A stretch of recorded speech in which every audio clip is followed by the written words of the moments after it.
नमस्कार माउन्टेन समाचारमा स्वागत छ। म उषा काफ्ले र म खगेन्द्र विष्ट। सुरुमा अहिलेसम्मका मुख्य समाचार।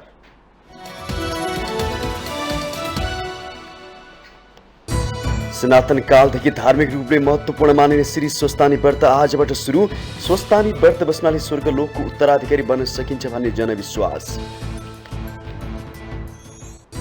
राष्ट्रिय सभाको रिक्त एक स्थानमा माघ 25 गते उपनिर्वाचन गर्ने सरकारको निर्णय। अर्थ सचिवमा तोयाम राया र राजस्व सचिवमा रामप्रसाद घिमिरेलाई ल्याइयो।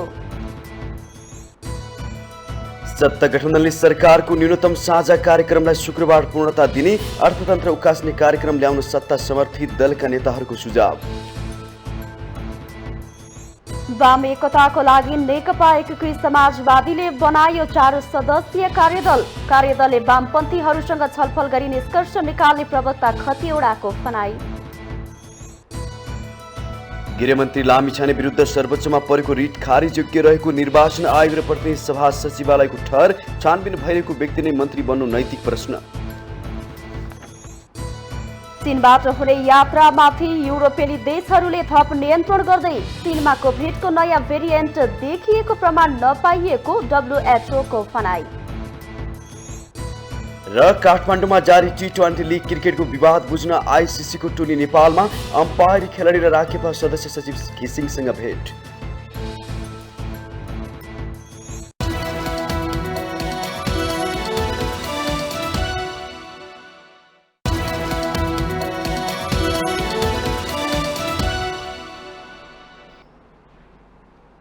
अब समाचार विस्तारमा। सनातन कालदेखि धार्मिक रूपले महत्त्वपूर्ण मानिने श्री स्वस्तानी व्रत आजबाट सुरु भएको छ। आजदेखि माघ महात्म्य अन्तर्गत श्री स्वस्तानी व्रत कथाको व्रत आरम्भ हुन्छ। स्वस्तानी व्रत र कथा पौष शुक्ल पूर्णिमाका दिनबाट सुरु हुन्छ। हिन्दू धर्मावलम्बीहरूले चोखो रही घर घरमा श्री स्वस्तानी कथा वाचन गर्दछन्। 1 महिनाभर व्रत कथाका 31 अध्यायहरू पाठ गरिन्छ। यो क्रम 1 महिनाभर निरन्तर रहन्छ। माघ शुक्ल पूर्णिमाका दिन व्रत र कथा समापन हुन्छ। महिला पुरुष दुवैले समान रूपमा स्वस्तानी कथा श्रवण गर्छन्। श्री स्वस्तानी माताप्रति आस्था राख्नेहरूले महिनाभरि व्रत लिन्छन्। यसरी व्रत लिँदा एक छाक चोखो गरेर खाने र अर्को छाक कन्दमूल या फलफूल सेवन गर्ने प्रचलन रहेको छ। स्वस्तानी व्रत र कथा प्रारम्भ भएपछि कतिपय परिवारमा माछा मासु घरभित्र प्रवेश समेत गराउन मिल्दैन भन्ने मान्यता रहेको छ। अष्टमातृका अर्थात् 8वटा देवीको बीचमा रहनु भएकी स्वस्तानी माताको महिमा परम्पार रहेको जनविश्वास छ। स्वस्तानी व्रतालुहरू काठमाडौँको साँखु स्थित साली नदीमा तीर्थ स्नान गर्न जाने गर्छन्। यो क्रम महिनाभर चलिरहन्छ। महिना दिनभरि साली नदीमा घुइँचो लाग्ने गर्छ। स्वस्तानी व्रत समापनका अवसरमा नेपालका धेरै ठाउँमा मेला लाग्ने गरेको छ। व्रतालुले घरमा विशेष पूजा अर्चना गरिँदै रातभरि जागराम बस्ने चलन पनि छ। माघ महिनाभरि स्नान गर्न सम्भव नभए पनि पहिलो दिन अर्थात् पूर्णिमाको दिन मात्र श्रद्धाले स्नान गर्नाले स्वर्ग लोकको उत्तराधिकारी बन्न सकिन्छ भन्ने विश्वास छ। वैज्ञानिक दृष्टिकोणबाट हेर्दा पूर्णिमाको दिन पृथ्वीमा गुरुत्व बलको प्रभाव धेरै रहने र यस दिन व्रत बसेर भगवानको नाम स्मरण गर्दा आत्मा शुद्ध हुने बताइन्छ। यस दिन व्रत बस्नाले मेटाबोलिक प्रक्रिया सुदृढ रहने, ग्यास्ट्रिक समस्याहरू हल भएर जाने र शरीरमा सकारात्मक ऊर्जा बढ्ने बताइएको छ।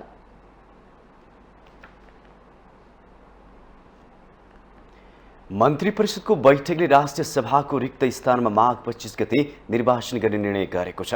मन्त्री परिषदको बैठकले लुम्बिनी प्रदेशबाट प्रतिनिधित्व गर्ने एक राष्ट्रिय सभा सदस्य सिटका लागि माघ 25 गते निर्वाचन गर्ने निर्णय गरेको हो। बिहिबार प्रधानमन्त्री तथा मन्त्री परिषदको कार्यालयमा बसेको मन्त्री परिषदको बैठकले राष्ट्रिय सभाको उपनिर्वाचनको मिति तय गरेको हो। प्रतिनिधि सभा निर्वाचनको मनोनयन दर्ता गर्ने दिन असोज 23 गते पहिलो राष्ट्रिय सभाका सदस्य खिमलाल भट्टराईले राजीनामा दिनु भएको थियो। मन्त्री परिषदको बैठकको निर्णयपछि निर्वाचन आयोगले लुम्बिनी प्रदेशबाट राष्ट्रिय सभामा प्रतिनिधित्व गर्ने एक सिटका लागि 25 माघमा निर्वाचन गर्नेछ। त्यसैगरी मन्त्री परिषदको बैठकले अर्थ सचिवमा तोयम रायलाई सरुवा गरेको छ। उद्योग वाणिज्य तथा आपूर्ति मन्त्रालयमा कार्यरत सचिवलाई अर्थ मन्त्रालयको सचिवमा ल्याएको हो। त्यस्तै अर्थ मन्त्रालय अन्तर्गतको राजस्व सचिवमा भने रामप्रसाद घिमिरेलाई सरुवा गरिएको छ। यसअघि अर्थ सचिव कृष्ण हरि पुष्कर हुनुहुन्थ्यो भने राजस्व सचिवको जिम्मेवारी रामेश्वर दङ्गालाई दिइएको थियो।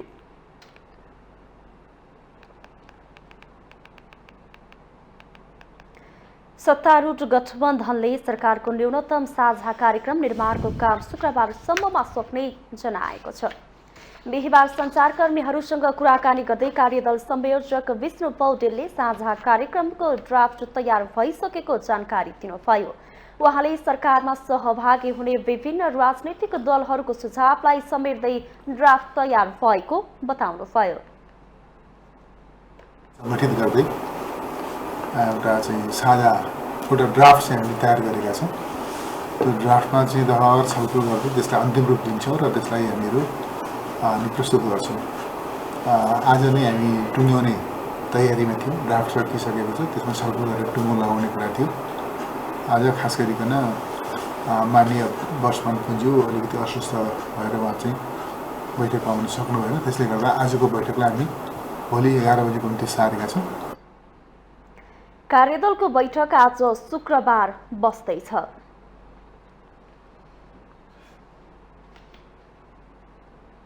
यसैबीच उपप्रधान तथा गृहमन्त्री रवि लामिछानेले सरकारले ल्याउने न्यूनतम साझा कार्यक्रममा आम नागरिकको विषयलाई पहिलो प्राथमिकतामा राख्ने बताउनु भएको छ।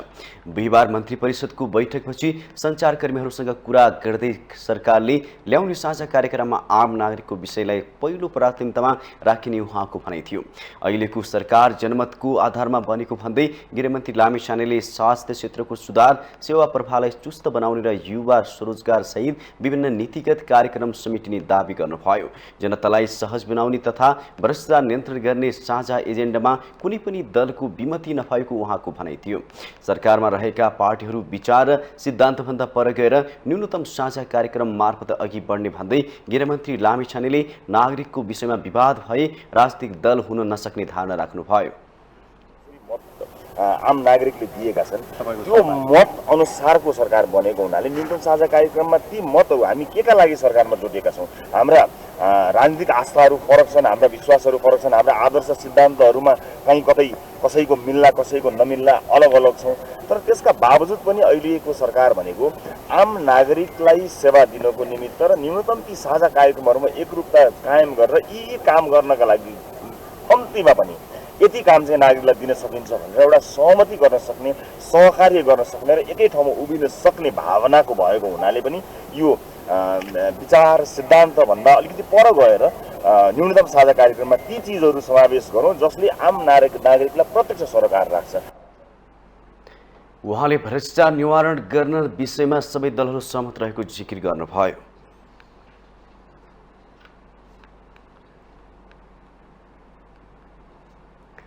प्रधानमन्त्री पुष्पकमल दाहालले पेट्रोलियम पदार्थको मूल्य तत्काल घटाउन निर्देशन दिनुभएको छ। अन्तर्राष्ट्रिय बजारमा पेट्रोलियम पदार्थको मूल्य घटेका कारण सोही बमोजिम मूल्य समायोजन गरी मूल्य कटौती गर्न प्रधानमन्त्रीले निर्देशन दिनुभएको प्रधानमन्त्रीको सचिवालयले जनाएको छ। प्रधानमन्त्री तथा मन्त्री परिषदको कार्यालयमा बिहिबार वाणिज्य तथा आपूर्ति सचिवलाई निर्देशन दिनुहुँदै प्रधानमन्त्री दाहालले आम जनतालाई राहतको अनुभूति हुने गरी पेट्रोल र डिजेल तथा हवाई इन्धनको मूल्य कटौती गर्न निर्देशन दिनुभएको हो। आपूर्ति सचिव नेपाल आयल निगमको अध्यक्ष रहने व्यवस्था छ। निगमको पछिल्लो विवरण अनुसार 15 दिनमा 99 करोड नाफा हुने देखिएको छ। निगमले 18 अर्ब बराबरको रकम तिर्नुपर्ने दायित्व रहेको भन्दै मूल्य घटाउन तयार भएको छैन। चौतर्फी रूपमा मूल्य घटाउन निगमलाई दबाव परे पनि अस्वीकार गर्दै आएको छ। लगातार अन्तर्राष्ट्रिय बजारमा मूल्य ओह्रालो लागे पनि दायित्व बाँकी रहेको भन्दै मूल्य घटाउन निगम तयार नभएपछि प्रधानमन्त्रीले नै निर्देशन दिनु परेको हो।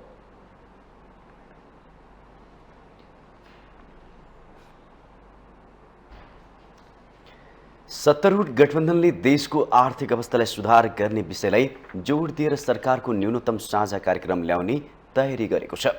कतिपय दलहरू भने सरकारले ल्याउने न्यूनतम साझा कार्यक्रमलाई हेरेर मात्र सरकारमा सहभागी हुने नहुने निर्णय गर्न पर्खाइमा रहेका छन्। एक रिपोर्ट। अहिले सरकारले ल्याउने तयारी गरिरहेको न्यूनतम साझा कार्यक्रम धेरैको चासो बनेको छ। सरकारमा विभिन्न विचार र सिद्धान्त दलहरू सहभागी भएको हुनाले राज्य सञ्चालनका लागि साझा सहमति कायम गर्न न्यूनतम साझा कार्यक्रमले सहयोग पुग्ने विश्वास गरिएको छ। आर्थिक सङ्कट लगायत विद्यमान जनजीविकाका सवालमा केन्द्रित हुने भनिएको न्यूनतम साझा कार्यक्रमलाई हेरेर सरकारको समर्थन गर्ने वा नगर्ने भनेर केही दलहरू पर्ख र हेरको रणनीतिमा रहेको कारण पनि यसमा आम चासो रहेको छ। माओवादी केन्द्रका सचिव डिलाराम आचार्यले सरकारको नीति तथा कार्यक्रम आर्थिक समस्याहरूको सामना गर्ने योजना सहित अघि बढाइने बताउनुभयो। उहाँले सरकारलाई मितव्ययी बनाउनु पर्ने बताउनुभयो। र विश्वव्यापी रूपमा एउटा के प्रक्षेपण हुँदैछ भन्दाखेरि 2023 को वर्ष के अरे यो 23 को जनवरी पछिको यो चाहिने ईसवी सम्बन्धको वर्ष विश्वव्यापी रूपमा आर्थिक मन्दीको वर्ष हुन्छ भन्ने कुरा चाहिँ विश्वव्यापी रूपमा अर्थशास्त्रीहरूले धेरै ठुलो बहस छलफल गरिरहेका छन् र त्यसबाट पनि हामी प्रभावित हुँदैछौँ। नेपालीहरू पहिले 4 झड्का हामीले 10 वर्षको बिचमा खाइसकेका छौँ। त्यसपछि फेरि यो 5औं झड्का पनि हाम्रो काँधमा आउँदैछ। यसको सामना गर्ने गरी हामीले चाहिँ योजना बनाएर नीति कार्यक्रम अगाडि बढाउनुपर्छ। सरकारलाई सके जति मितव्ययी बनाउनुपर्छ। त्यस्तै सत्तारूढ दल नेकपा एमालेका सचिव योगेश भट्टराईले देशको अर्थतन्त्रलाई उकास्नु नै सरकारको मुख्य कार्यभार रहेको बताउनुभयो। गठबन्धनले अर्थतन्त्रलाई बलियो बनाउने गरी साझा नीति तथा कार्यक्रम बनाउने उहाँले बताउनुभयो। उत्पादन क्षमतालाई वृद्धि गर्ने, राजस्व सङ्कलनलाई लक्ष्य अनुरूप बनाउने, विकास खर्च र पुँजीगत खर्च बढाएर अर्थतन्त्रलाई सकारात्मक दिशातर्फ अगाडि बढाउनु पर्ने उहाँको भनाइ छ। नेपालको अर्थतन्त्र गम्भीर एउटा समस्यामा फसिरहेको छ र यो अर्थतन्त्रलाई उकास्ने, त्यसमा मुख्य चाहिँ हामीले हाम्रो उत्पादनलाई वृद्धि गर्ने, उत्पादन क्षमतालाई वृद्धि गर्ने, राजस्व सङ्कलन लक्ष्य अनुसार भइरहेको छैन, त्यसलाई द्रुत गतिमा बढाउने, विकास खर्च बढाउने, पुँजीगत खर्च बढाउने र अहिले बजारमा देखिएको आर्थिक सङ्कटलाई समाधान गर्ने र आर्थिक स्थितिलाई सकारात्मक दिशामा अगाडि बढाउने। उहाँले गणतन्त्र आवश्यक छैन भन्ने र राजतन्त्र ल्याउँछु भन्ने विषय साझा कार्यक्रममा नआउने स्पष्ट पार्नुभयो। नेपालमा धार्मिक स्वतन्त्रता हुने विषय साझा कार्यक्रममा आउने बताउनुभयो।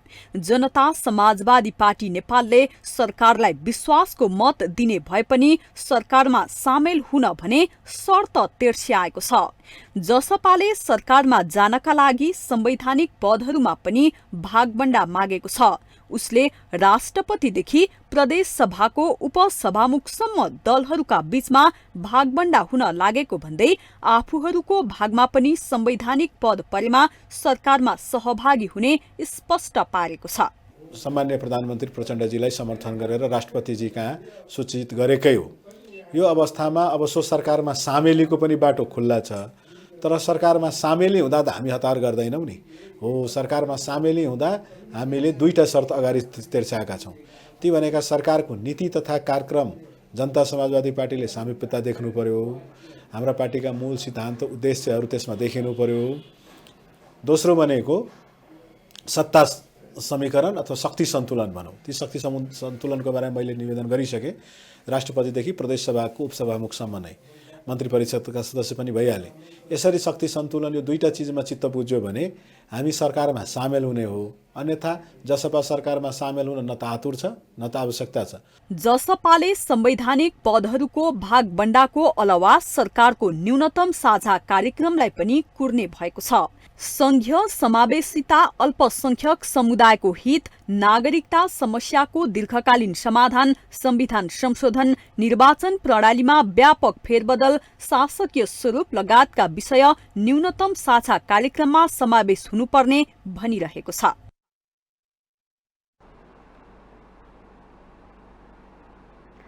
नेकपा एकीकृत समाजवादीको केन्द्रीय सचिवालय बैठकले वाम एकताका लागि कार्यदल गठन गरेको छ।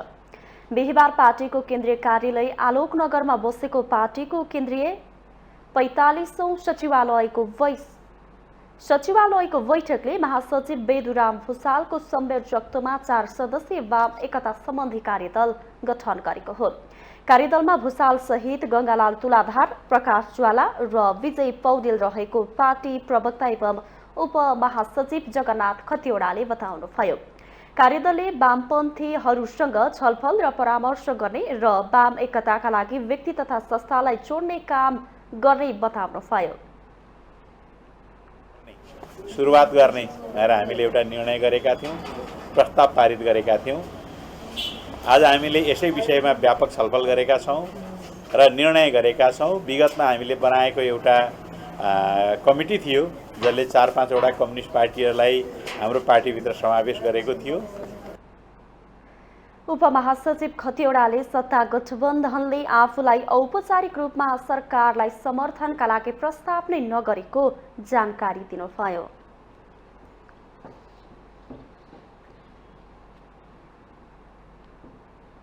माउन्टेन समाचारमा पालो भएको छ ब्रेकको।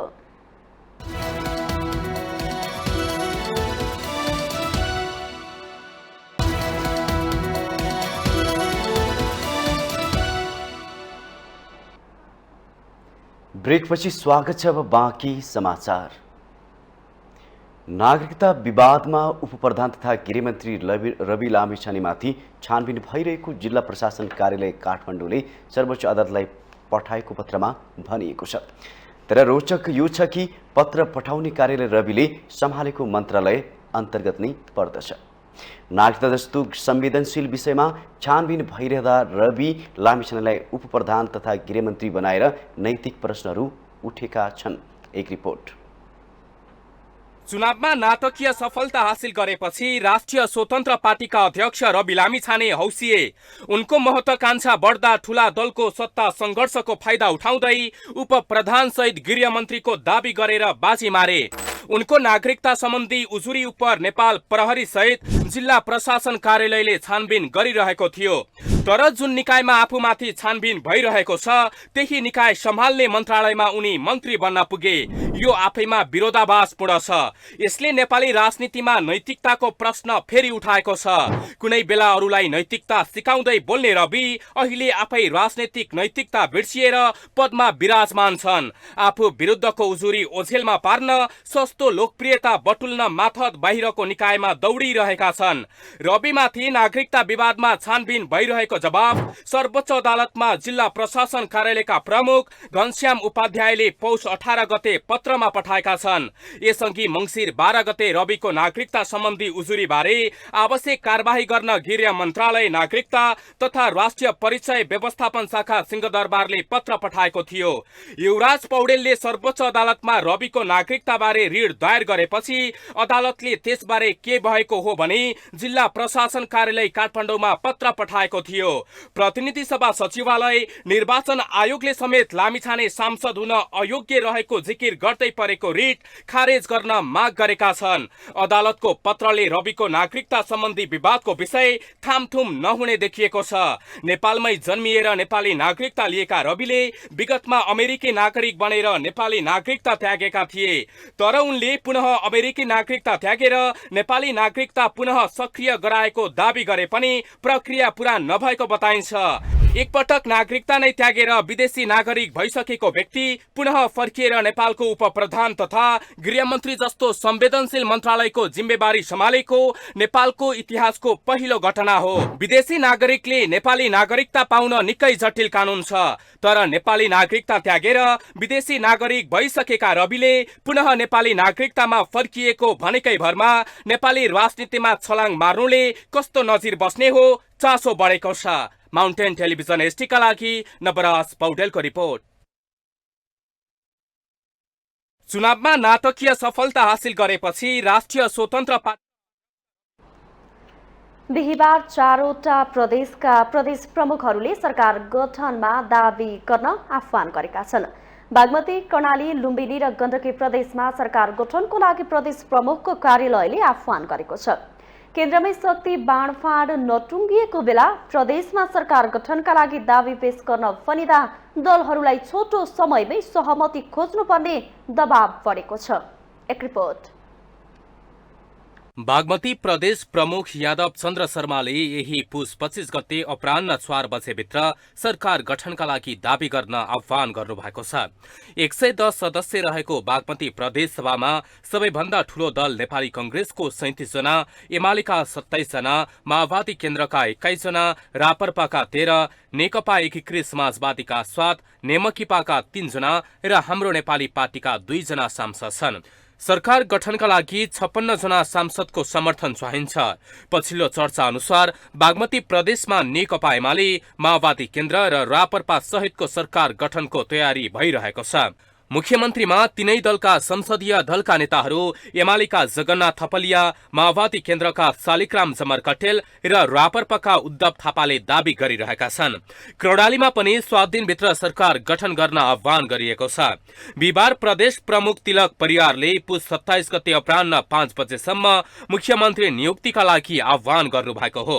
कर्णालीमा नेकपा एमाले र नेकपा माओवादी केन्द्र बीच सरकारको नेतृत्वका लागि हानथाप चलिरहेको छ। दुई दलका नेताहरूले केन्द्रको सिग्नल कुरिरहेका छन्।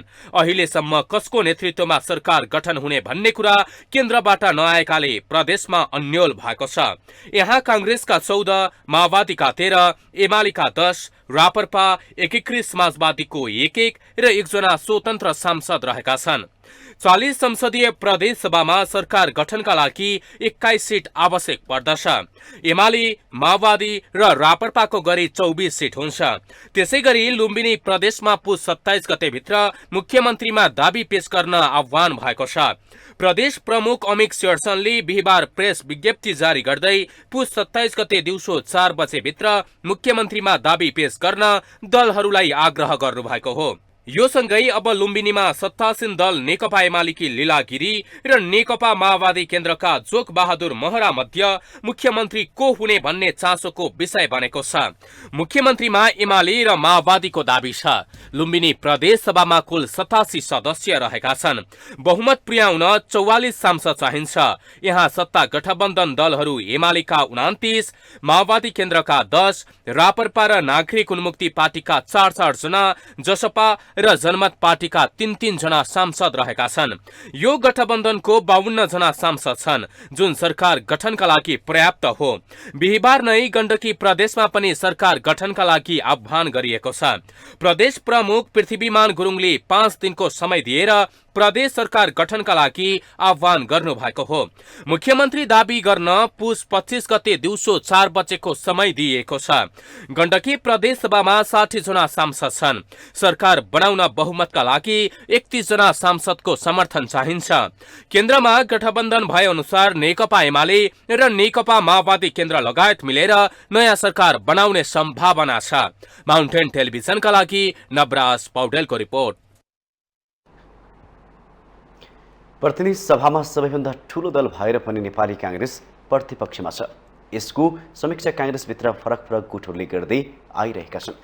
पुस 22 मा सुरु हुने केन्द्रीय समिति बैठक 28 गतेका लागि सरेपछि सभापति शेरबहादुर देउवा र नेता शेखर कोइराला पक्ष दुवै समूहले छुट्टा छुट्टै बैठक तथा भेलाहरू राख्दै आगामी रणनीति बनाइरहेका छन्। कोइराला पक्षले केन्द्रीय समिति बैठकमा सभापति देउवाको राजीनामादेखि विधान महाधिवेशनसम्मको माग उठाउने तयारीसम्म गरेको छ। एक रिपोर्ट। यति बेला 89 सीट सहित संसदको ठूलो दल बनेको नेपाली कांग्रेस प्रमुख प्रतिपक्ष दल बनेको छ। 32 सीट ल्याएको नेकपा माओवादी केन्द्रका अध्यक्ष पुष्पकमल दाहाल प्रचण्ड 78 सीटको दोस्रो ठूलो दल नेकपा एमाले सहित साना दलको साथ पाएर प्रधानमन्त्री छन्। यो घटनापछि कांग्रेसभित्र ठूलै खैला बैला मचिएको छ। आरोप प्रत्यारोप चलि नै रहेको छ। शेरबहादुर देउवाको चरम सत्ता लिप्सका कारण पार्टीले मुखैमा आएको सत्ता उम्कन पुगेको भन्दै संस्थापन इतर पक्षले चरम असन्तुष्टि जनाएको छ। इतर पक्षले सभापति शेरबहादुर देउवाको राजीनामादेखि विधान महाधिवेशनसम्मको माग गरेको छ। तर सभापति देउवाको शक्ति कांग्रेसभित्र कति पनि घटेको छैन। केन्द्रीय कमिटी र संसदीय दल दुवैमा 2/3 शक्तिमा रहेकाले देउवा पार्टीभित्र विरोधीले डेग चलाउन नसक्नेमा ढुक्क छन्। हामी आउने दिनमा नेपाली काङ्ग्रेसको सङ्गठन निर्माण र नेपाली काङ्ग्रेसभित्र एकता र यो व्यक्ति केन्द्रित नभएर विषय केन्द्रित, नीति केन्द्रित र लक्ष्य केन्द्रित विषयमा हामी केन्द्रित भएर नेपाली काङ्ग्रेस पार्टीको नेतृत्वले काम गर्छ।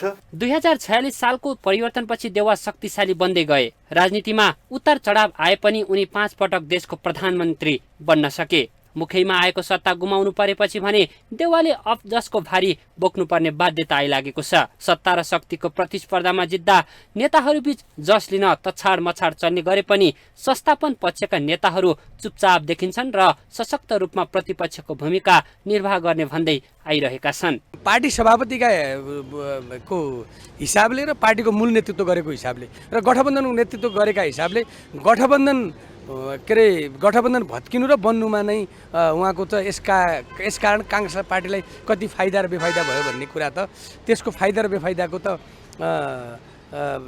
गुण र दोष त सभापतिलाई नै जान्छ नि, त्यो त स्वाभाविक कुरा हो नि।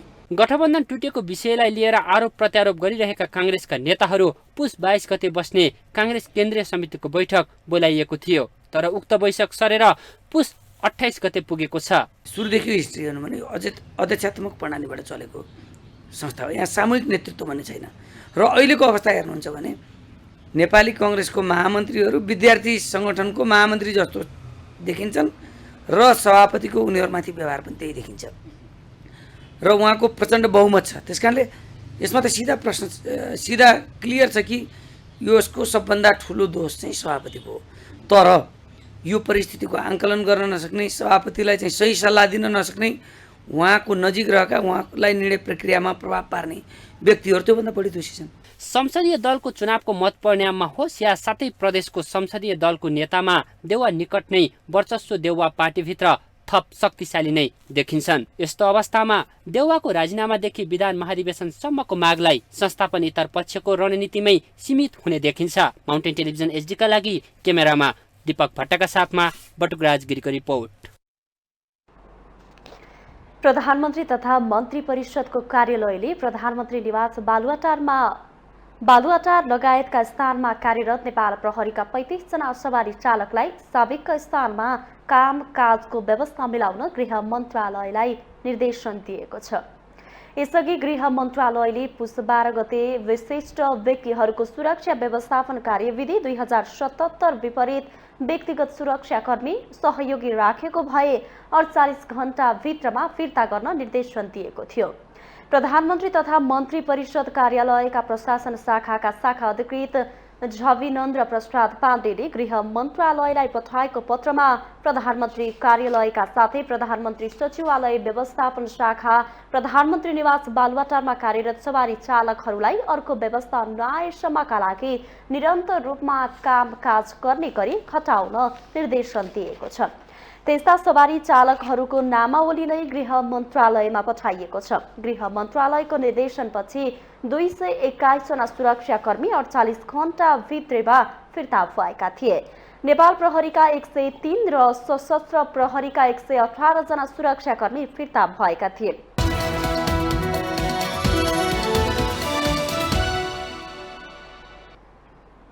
ब्रेकपछि स्वागत छ बाँकी समाचार। प्रधानमन्त्री पुष्पकमल दाहालले पुस 26 गते मंगलबार विश्वासको मत लिँदै हुनुहुन्छ। प्रधानमन्त्रीले विश्वासको मत लिने संसदीय प्रक्रिया कसरी अघि बढ्छ त एक रिपोर्ट।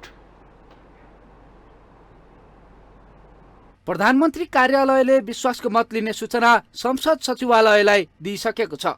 प्रधानमन्त्रीले विश्वासको मत लिने सम्बन्धी सूचना प्रतिनिधि सभाको बैठकमा सभामुख चयन नभएकाले ज्येष्ठ सदस्यबाट पढेर सुनाइनेछ। प्रधानमन्त्रीलाई आफूलाई विश्वासको मत लिनका लागि सभामुखले प्रस्ताव पेश गर्न समय दिनुहुन्छ। सभामुखले समय दिएपछि प्रधानमन्त्रीले आफूलाई विश्वासको मत दिन संसदमा सहभागी दलसँग प्रस्ताव राख्नुहुनेछ। प्रधानमन्त्रीले संसदमा विश्वासको मत लिनु अघि संसदमा सांसदहरूलाई आफूलाई प्रधानमन्त्रीमा विश्वासको मत दिन प्रस्ताव पेश गर्नुहुनेछ। प्रस्ताव पेश भएसँगै प्रधानमन्त्रीले आफूलाई विश्वासको मत किन दिने भन्ने बारेमा सम्बोधन गर्नुहुनेछ। त्यसपछि प्रधानमन्त्रीले राखेको प्रस्तावमा सांसदहरूले बोल्न चाहे सभामुखले उनीहरूलाई बोल्न समय उपलब्ध गराउनु पर्नेछ। छलफल सकिएपछि सभामुखले प्रधानमन्त्रीलाई बोल्न समय उपलब्ध गराउनुहुनेछ। आफूले राखेको विश्वासको मत दिने प्रस्तावमाथि सांसदहरूले उठाएको प्रश्नको जवाब प्रधानमन्त्रीले दिनुहुनेछ। त्यसपछि मत विभाजनको प्रक्रिया सुरु हुनेछ। प्रधानमन्त्रीले आफूलाई विश्वासको मत दिन राखेको प्रस्ताव संसदमा निर्णयार्थ प्रस्तुत हुन्छ। त्यसपछि मत दिने प्रक्रिया सुरु हुन्छ। मत दिइसकेपछि पनि संसदहरूलाई आफ्नो मत सच्याउन सभामुखले समय उपलब्ध गराउनुहुन्छ। यो प्रक्रिया सकिएपछि सभामुखले प्रधानमन्त्रीले पाएको विश्वासको मतको नतिजा सुनाउनुहुनेछ। परिणाम सुनाइसकेपछि उक्त प्रस्ताव राष्ट्रपति समक्ष संसद सचिवालयले लेखेर पठाउँछ। प्रधानमन्त्रीले पेश गर्नुभएको विश्वासको मत सभाबाट बहुमतको साथ अनुमोदन भएपछि संवैधानिक व्यवस्था बमोजिम विश्वासको मत प्राप्त भएको मानिन्छ। राजनीतिक दल सम्बन्धी ऐनले विश्वासको मत वा अविश्वासको प्रस्तावमा दलीय व्हिप जारी भए मान्नुपर्ने व्यवस्था स्पष्ट गरेको छ। यति बेला नेकपा एकीकृत समाजवादी निर्वाचनमा राष्ट्रिय दल बन्न असफल भयो, जसकारण आम मानिसमा माधव नेपाल नेतृत्वको एकीकृत समाजवादी पार्टीलाई व्हिप लाग्छ कि लाग्दैन भन्ने जिज्ञासा छ। तर संसद सचिवालयले भने एकीकृत समाजवादी पार्टीबाट निर्वाचित सांसदलाई पनि पार्टीको व्हिप लाग्ने बताउँछ।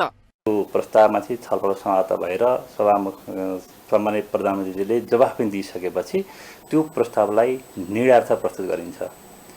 यो निर्णयार्थ प्रस्तुत गर्ने भनेको चाहिँ सदस्यहरूलाई मत दिनका लागि प्रस्तावको पक्षमा र विपक्षमा मत दिनका लागि त्यो समय दिने हो। त्यो प्रस्ताव मत विभाजनबाट हुन्छ र दस्तखत सहितको मत विभाजन हुन्छ। सदस्यहरूले हुन्छ हुन्न भन्ने पक्षमा आफ्नो तर्फबाट मतदान गर्नुपर्ने हुन्छ र त्यो मतको परिणाम अनुसारै त्यसको नतिजा सुनाइन्छ। प्रधानमन्त्रीले विश्वासको मत लिने दिन नजिकिएसँगै राजनीतिक वृत्त पनि गरमाएको छ। माउन्टेन टेलिभिजन एसटीका लागि सन्दीप शर्माको रिपोर्ट। राष्ट्रपति विद्यादेवी भण्डारीले मुलुकभित्र उपलब्ध स्रोत र साधनको दिगो उपयोग गर्दै स्वाधीन र आत्मनिर्भर राष्ट्रिय अर्थतन्त्र निर्माण गर्नुपर्ने बताउनु भएको छ। काठमाडौँको भ्रिकुटी मण्डपमा सुरु भएको 16औं अन्तर्राष्ट्रिय फुटवेयर औद्योगिक प्रदर्शनीको उद्घाटन कार्यक्रमलाई सम्बोधन गर्दै उहाँले यस्तो बताउनु भएको हो। राष्ट्रपति भण्डारीले नेपाली श्रम, सिप र कच्चा पदार्थबाट नेपालमै उत्पादित सामग्रीहरूको निकासी प्रवर्धन गर्न सके मात्र व्यापार घाटालाई सन्तुलनमा ल्याउन सकिने बताउनुभयो। कतिपय अवसरका ढोकाहरू छोटो समयका लागि मात्र उपलब्ध हुन सक्दछन् भने कतिपय अवसरका लागि उत्पादनको विविधीकरण एवं उपभोक्ताको रुचिमा निरन्तर ध्यान दिनुपर्ने हुन्छ। नेपाल सरकार र उद्यमीहरू बीचमा पर्याप्त साझेदारी निर्माण भई नेपाली उत्पादनको बजार विस्तार एवं निर्यात अभिवृद्धिमा ठोस उपलब्धि हासिल गर्नका लागि यो प्रदर्शनी उपयोगी माध्यम हुने मैले विश्वास लिएको छु। नेपाल उद्योग वाणिज्य महासंघका अध्यक्ष शेखर गोल्छाले नेपाल राष्ट्र बैंकले संशोधन गरेको चालु पुँजी कर्जा मार्गदर्शन स्वागत योग्य रहेको बताउनुभयो। सरकारले बजारमा देखिएको उच्च बैंकको ब्याज दर कम गर्ने, तरलता सहज बनाउने लगायतका काम गर्नुपर्ने उहाँको भनाइ थियो। आर्थिक क्षेत्रमा धेरै चुनौतीहरू रहेका छन्, खास गरेर तरलतासँग जोडिएका समस्या, ब्याज दरसँग जोडिएका समस्या र खुला बोर्डरबाट जुन अहिले अनधिकृत रूपमा जुन आयात भइरहेको छ त्योसँग जोडिएका समस्या। यो समस्याहरूले गर्दाखेरि आज नेपालमा जुन राजस्वको लक्ष्य छ, लक्ष्यभन्दा हामी धेरै तल पुगिसकेका छौँ। हामी झन्डै लक्ष्यको त नकुरा गरौँ, पछिल्लो वर्षको जुन हाम्रो राजस्वको जुन सङ्कलन थियो त्योभन्दा पनि 20-25% हामी कम भइसकेका छौँ। नेपाल चेम्बर अफ कमर्सका अध्यक्ष राजेन्द्र मल्लले सरकारले जुत्ता चप्पल उद्योगका लागि आवश्यक नीतिहरू स्पष्ट नभएको कारण समस्यामा परेको बताउनुभयो। उद्योगलाई व्यवस्थित कसरी गर्ने भन्ने कुरा सरकारको नीति र निर्देशन स्पष्ट नभएको कारणले उद्यमीहरू धेरै मर्कामा परिरहेको कुरा म सम्मान्य राष्ट्रपतिज्यू समक्ष राख्न चाहन्छु। यसमा चाहिँ के भइरहेछ भने विशेष गरी यो हाम्रो उद्यमीले यो गरेको उत्पादन नेपालमा अलिकति लजिस्टिक कस्ट चाहिँ पनि महँगो हुने, ढुवानी खर्चदेखि लगायत भन्सार विभिन्न किसिमको गर्दाखेरि अलिकति हाम्रो महँगो भइरहेछ। कार्यक्रममा जुत्ता उत्पादक सङ्घ नेपालका अध्यक्ष नानीराज घिमिरेले जुत्ता चप्पल उद्योगको लागि नीति तथा कार्यक्रम ल्याए पनि कार्यान्वयन फितलो रहेको टिप्पणी गर्नुभयो। राज्यका तर्फबाट फुटवेयर क्षेत्रमा गर्नुपर्ने केही नीतिगत सुधारका कार्यक्रमहरू गरेको भए पनि कार्यान्वयन क्षेत्र फितलो भएका कारण त्यसको प्रभाव देखिन सकेको छैन। माथि उल्लेखित समस्याका कारण उद्योगी व्यवसायीहरू आफ्ना उद्योगहरू पूर्ण क्षमतामा सञ्चालन गर्न सकिरहेका छैनन् भने उत्पादित वस्तुहरू गोदाममा थन्काउन बाध्य हुनु परेको छ। यसले राज्यको अर्थतन्त्रमा समेत नकारात्मक असर पार्नुका साथै रोजगारी समेत गुमिरहेको अवस्था छ। प्रदर्शनीमा 170 स्टल छन्। स्वदेशी तथा विदेशी उत्पादनका जुत्ता प्रदर्शनीमा राखिएको छ।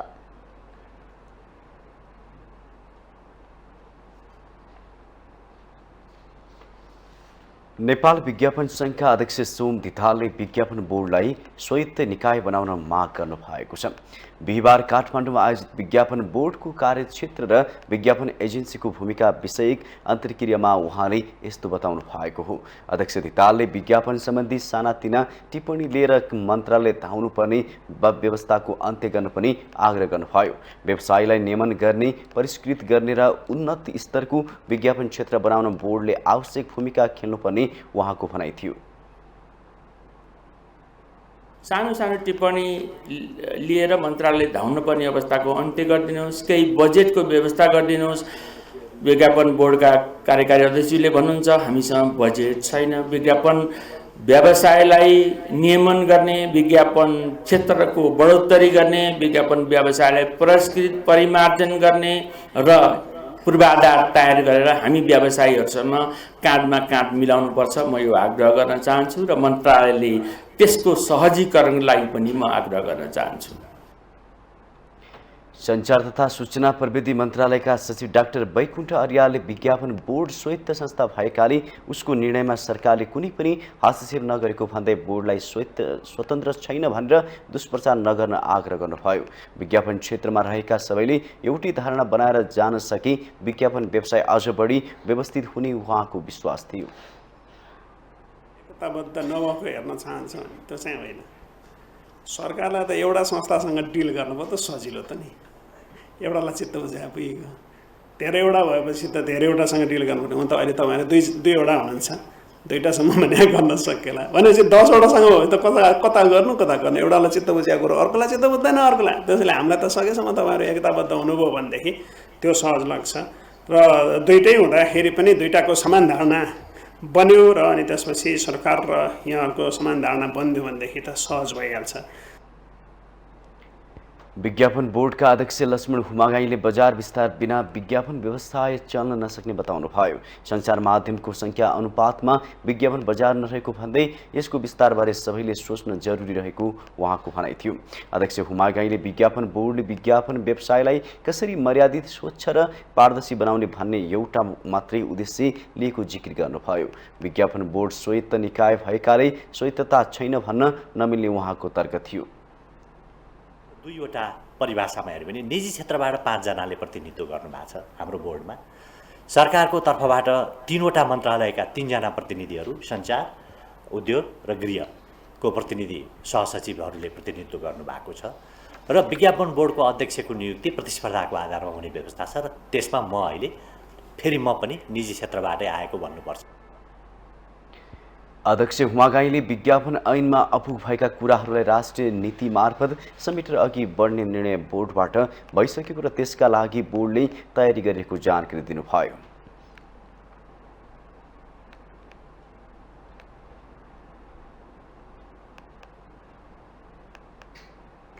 राष्ट्रिय सभाका अध्यक्ष गणेश प्रसाद तिमिल सिन्हाले कृषि उत्पादन बढाउनको लागि सरकारले कृषि योग्य जग्गाको खण्डीकरण नियन्त्रण गर्न आवश्यक रहेको बताउनु भएको छ। बिहिबार नेपाल कृषि सरकारी केन्द्रीय सङ्घको वार्षिक साधारण सभामा अध्यक्ष तिमल सिन्हाले जग्गाको खण्डीकरण गरी कृषि योग्य जमिनमा बस्ती बसाउने काम रोक्नुपर्नेमा जोड दिनु भएको हो। सरकारले स्थानीय तहहरूलाई जग्गाको वर्गीकरण गरेर मात्रै जग्गाको किता काट गर्न निर्देशन दिए पनि दबावको कारण काम गर्न नसकेको उहाँको भनाइ थियो। अध्यक्ष तिमल सिन्हाले ठूला उद्योग धन्दाहरू स्थापना गरेर अन्तर्राष्ट्रिय क्षेत्रमा प्रतिस्पर्धा गर्न समस्या रहेको भन्दै देशभित्र कृषि उत्पादनमा वृद्धि गरी विदेश निर्यात गर्न सके वैदेशिक व्यापार घाटा कम गर्न सकिने बताउनुभयो। निर्भर भएर कृषि निर्यातमूलक देश बनाउनु पर्ने आजको आवश्यकता हो। देश वैदेशिक व्यापार घाटा बढिरहेको बेलामा कृषि उत्पादन बढाएर नै हामीले त्यो घाटालाई कम गर्ने हो, किनकि देशमा धेरै ठुला उद्योगहरू सञ्चालन गरेर हामी दुनियाँसँग प्रतिस्पर्धी गर्न अझै गाह्रो छ। तर नेपालको माटोमा कृषिको राम्रो उत्पादन गर्यौँ भने कृषि उत्पादनलाई, त्यो पनि अर्गानिक कृषि उत्पादनलाई नेपालको यस्तो हावापानी हिमालदेखि तराईसम्मका हाम्रा विभिन्न ठाउँको हावापानीका त्यो स्वादहरू नै फरक हुन्छ, त्यसलाई हामीले निर्यात गरेर देशको अर्थतन्त्रलाई माथि ल्याउनु पर्ने आजको आवश्यकता छ। अध्यक्ष तिमिल सिन्हाले कृषि क्षेत्रमा रहेका कानुनहरू बाधक भए संशोधन गरेर किसानमुखी बनाउनु पर्ने बताउनुभयो। उहाँले नेपाली कृषि उत्पादनलाई अब अन्तर्राष्ट्रिय बजारमा समेत निर्यात गर्न सक्ने गरी उत्पादनमा वृद्धि गर्न आवश्यक रहेको बताउनुभयो।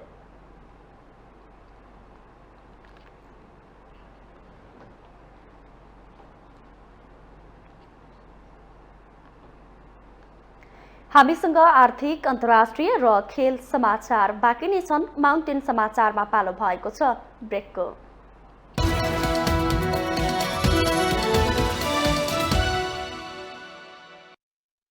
शिवमसँग उपहार टन्न।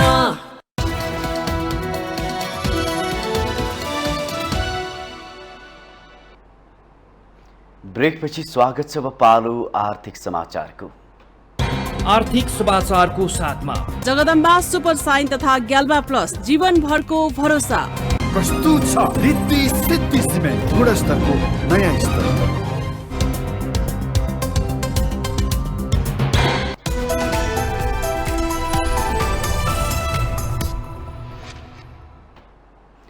आगामी फागुन 2 गतेदेखि नेपाल 16औं अन्तर्राष्ट्रिय औद्योगिक व्यापार मेला तथा घरेलु उद्योग महोत्सव र 6औं प्राङ्गणिक कृषि मेला हुने भएको छ।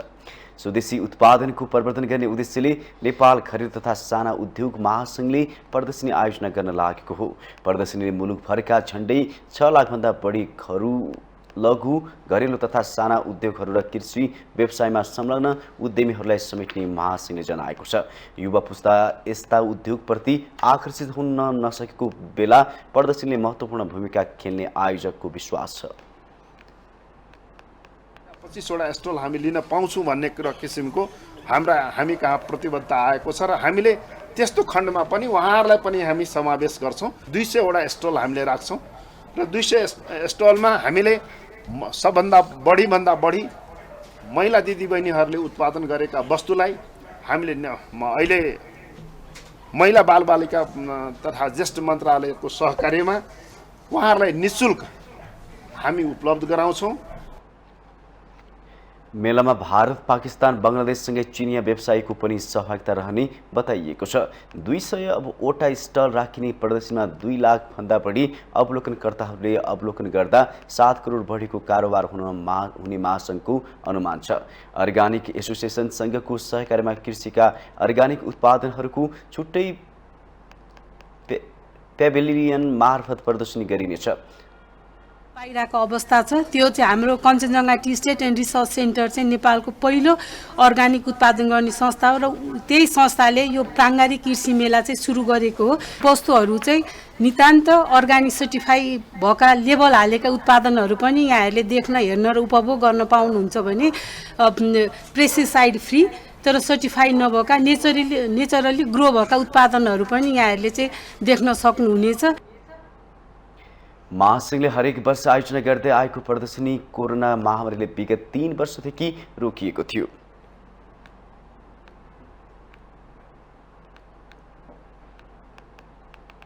नेपाल उद्योग वाणिज्य महासङ्घका अध्यक्ष शेखर गोल्छाले रेमिट्यान्स निर्यात र पर्यटन क्षेत्रबाट विदेशी मुद्रा आर्जन गर्न सके मात्रै अर्थतन्त्र बलियो हुने बताउनु भएको छ। नेपाल निर्यात परिषदले आयोजना गरेको नेपाली निर्यात जन्य वस्तुको प्रदर्शनीमा अध्यक्ष गोल्छाले मुलुकको अर्थतन्त्र रेमिट्यान्सले मात्रै नचल्ने निर्यात र पर्यटनमा पनि जोड दिनुपर्ने बताउनुभयो। नेपालमा उत्पादन लागत बढिरहेकाले नेपाली निर्यात जन्य वस्तुहरूलाई प्रतिस्पर्धी बनाउन नसकिएको भन्दै उहाँले निर्यातकर्तालाई सरकारले दिने अनुदान सहज रूपमा पाउन स्पोर्ट्स हाउसको स्थापना गर्न आवश्यक रहेको बताउनुभयो। जुन निर्यातमा क्यास अनुदान पनि नगद अनुदान पनि दिने घोषणा गरेको छ, त्यसका नियमावलीहरू पनि बनेका छन्। तर धेरै अहिले पनि निर्यातकर्ताहरूको गुनासो के छ भने त्यो सहज रूपमा उनीहरूले पाउन सकेका छैनन् र त्यसमा पनि सरकारले पनि त्यसलाई अब नियम बनाएर अब कसरी सहज तरिकाले निर्यातकर्ताले पाउन् र त्यसैले उनीहरूलाई प्रोत्साहन होस् भन्ने ध्यान चाहिँ हामी सबैले दिनुपर्छ जस्तो मलाई लाग्छ। प्रदर्शनीमा निर्यात जन्य नेपाली उत्पादनका विभिन्न विधालाई समावेश गरिएको छ। प्रदर्शनीमा 20 वटा स्टलहरू राखिएको छ।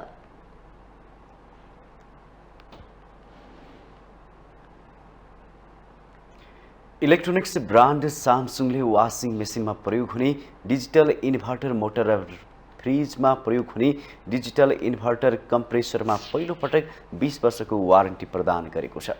यो पहलले उत्पादनहरूमा विश्वसनीयता र टिकाउपनलाई अझ मजबुत बनाएर ग्राहकहरूको मन जित्ने कम्पनीको दाबी छ। सामसङले सस्टेनेबिलिटी भिजनलाई आत्मसात गर्दै वासिङ मेसिन र रेफ्रिजरेटरहरूमा प्रयोग हुने डिजिटल इन्भर्टर मोटर्स र कम्प्रेसरहरूमा 20 वर्षको वारेन्टी ल्याएको छ। घरेलु उपकरणहरू बारम्बार प्रतिस्थापनले समय र ऊर्जा खर्च मात्र नभई भौतिक फोहोर उत्पादन गर्ने भएकाले दिगोपनको बाँससहित नयाँ आयामको सुरुवात गरेको कम्पनीले जनाएको छ। डिजिटल इन्भर्टर टेक्नोलोजीले फ्रिज र वासिङ मेसिन जस्ता ठूला उपकरणहरू लामो समयसम्म टिक्ने बताइएको छ।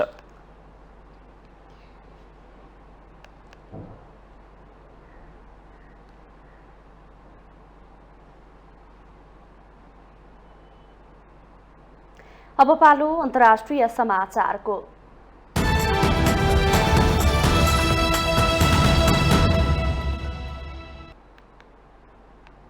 कोभिड संक्रमण निकै बढिरहेको चीनबाट आउने यात्रुहरूको यात्रामाथि नियन्त्रण गर्न विपद नियन्त्रण सम्बन्धी युरोपेली संघका अधिकारीहरूले सिफारिस गरेका छन्।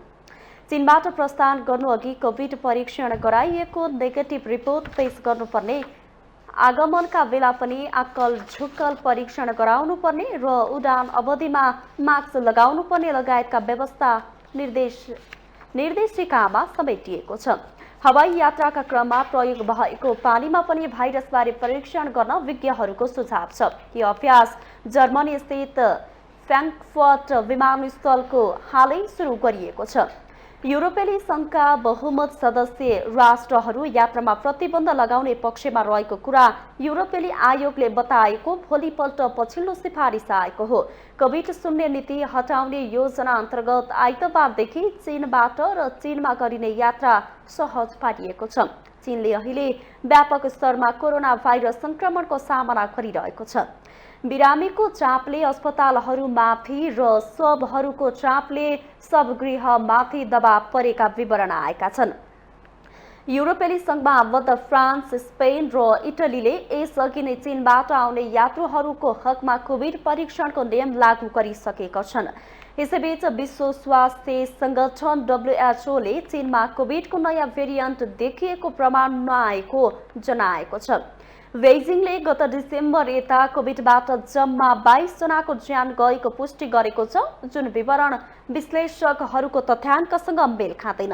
यसअघि चिनिया सरकारले आफ्नो देशबाट जाने यात्रुहरूको आगमनमा कडाई गर्ने देशहरूको निर्णय राजनीतिक रूपमा पूर्वग्राही भएको भन्दै आफूले बदला लिन सक्ने चेतावनी दिएको थियो।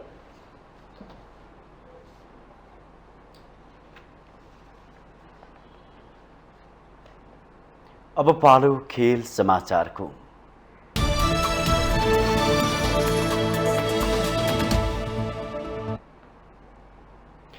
काठमाडौँमा जारी नेपाल T20 लिगमा देखिएको विवाद र घटनाक्रमबारे बुझ्न आएको आइसिसी प्रतिनिधिले राष्ट्रिय खेलकुद परिषदका सदस्य सचिव टङ्कलाल घिसिङलाई भेटेको छ। आइसिसीको टोलीले बिहिबार राख्यपाका सदस्य श्री टङ्कलाल घिसिङसँग भेटवार्ता गरेको हो। यसअघि टोलीले विमानस्थलबाट सोझै कीर्तिपुर स्थित त्रिभुवन विश्वविद्यालयको मैदानमा निरीक्षण गरेको थियो। त्यसपछि सहभागी टोलीका प्रतिनिधिसँग भेट गर्दै आवश्यक रिपोर्ट लिएको थियो।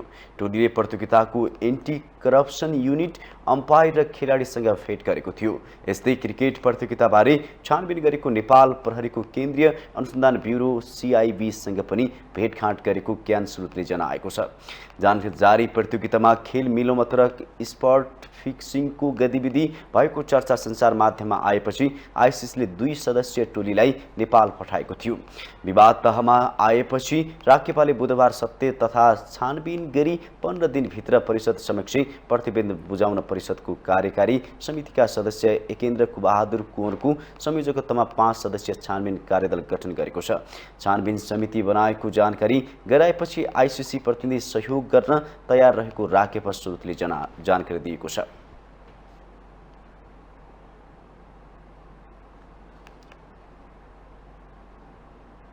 नेपाल क्रिकेट संघका अध्यक्ष चतुर बहादुर चन्दले 7-3 स्पोर्ट्ससँगको सम्झौता पूर्ण रूपमा कार्यान्वयन नभए आगामी सिजनका लागि सहकार्य टुट्ने चेतावनी दिएका थिए।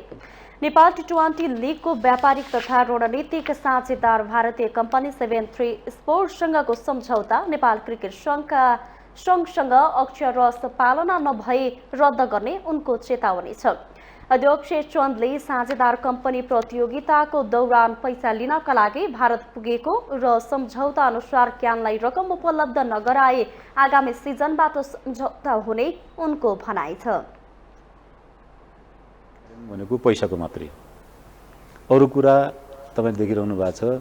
हालाकि तामझामका साथ जसरी प्रमोसन हुनु पर्थ्यो भएन, हैन, इनोग्रेसन प्रोग्राम हुनु पर्थ्यो हुन सकेन। त्यसको कारण भनेको 7-3 मात्रै होइन, त्यसको कारण भनेको अन्तिम आवरसम्म लिग हुने कि नहुने, हैन, लिग गर्न सकिने कि नसकिने 7-3 पनि एउटा मेन कारण भयो। केही टोलीको पारिश्रमिक मालिकहरूले उपलब्ध गराएको भन्दै उनले प्रतियोगिता पूर्ण रूपमा आयोजना हुने जिकिर गरे। जारी प्रतियोगितामा खेल मिले मतो र स्पट फिक्सिङको गतिविधि भएको चर्चा सञ्चार माध्यममा आएपछि क्यानले गरेको सम्झौतामा अनेकौं टीका टिप्पणी हुन थालेका हुन्।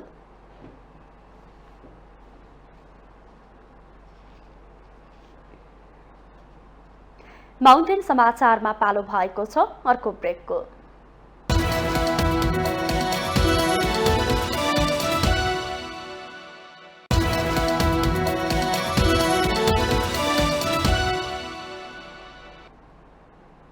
ब्रेकपछि स्वागत छ। यो सँगै हामी माउन्टेन समाचारको अन्त्यमा आइपुगेका छौँ। जाँदा जाँदै मुख्य समाचार पुनः एकपटक।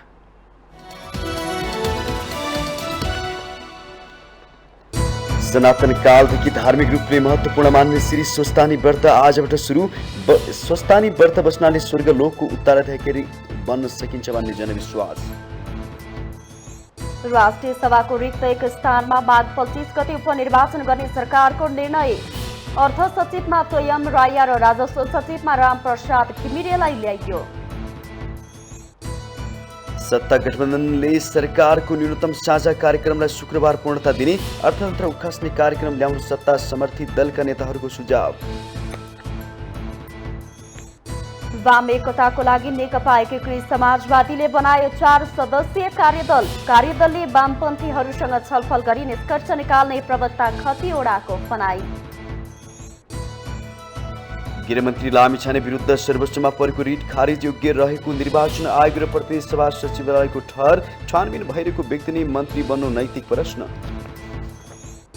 चीनबाट हुने यात्रामाथि युरोपेली देशहरूले थप नियन्त्रण गर्दै चीनमा कोभिडको नयाँ भेरिएन्ट नदेखेको प्रमाण नआएको WHO को भनाई। र काठमाडौँमा जारी T20 लिग क्रिकेटको विवाद बुझ्न आइसिसीको टोली नेपालमा। अम्पायर खेलाडी र राखेपा सदस्य सचिव घिसिङसँग भेट।